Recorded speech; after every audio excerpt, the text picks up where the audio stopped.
So the latest news is that the US plans to crack down on the E2 access. It plans to terminate the E2 access for people who purchase passports. So there's a lot of sales pitch going out there. People talk about buying certain passports. It has the E2 access to the US, how conveniently you pay for this passport. And then for that E2 access, you get other access, and then you also get this E2 access. So you can apply for a US visa and you have a backdoor entry back into the US. Now, all of that might be changing.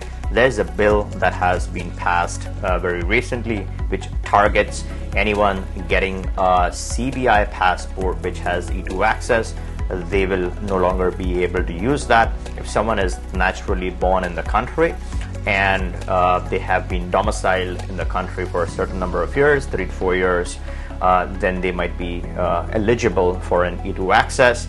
But let's say you're doing a CBI purchase just for the E2, let's say you're doing the Grenada for the E2, or let's say you're doing the Turkey for the E2, then those situations, if that bill is approved, and there's a good chance that it might get approved, and there's an equally good chance that it might get delayed, but whatever the case may be, if that bill is approved, then that E2 access is going to be taken away. And there's a lot of push from Western countries who are now gaining awareness of these type of pass-throughs, or I won't say loopholes, but these type of features that the CBI passports offer. Let's say your home country has a passport that provides you with 50 countries or access to 50 countries. You buy one of the CBI passports, you get that convenient E2 access, you get some access to the UK, and you expand your overall access. Now the Western countries are closely looking at some of these features and deciding what they want to keep, what they want to terminate. There was a very big explosive change where Vanuatu lost half of its access. The Schengen access was taken out. A lot of threats to the Caribbean programs where their access is, kind of being threatened. Again, no changes have happened to other Caribbean programs.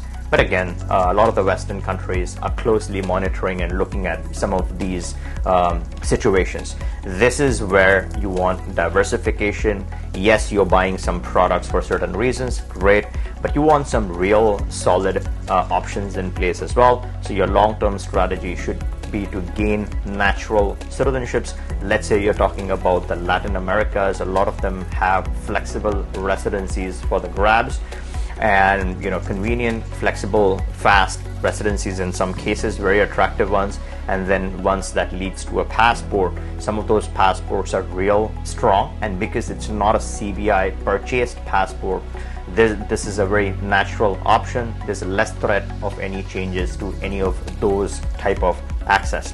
So I hope you like this video. If you did, give me a thumbs up and make sure to subscribe to this channel so you're always up to date on the latest and greatest regarding any of the programs. And in case you were new, my name is Jay, and here we discuss investments that lead to residencies and Plan B citizenships. And if you haven't checked out my video on 2 citizenships in 2 years, Latin options, make sure to hop onto this video and check this one out. All right, catch you in the next one. Take care.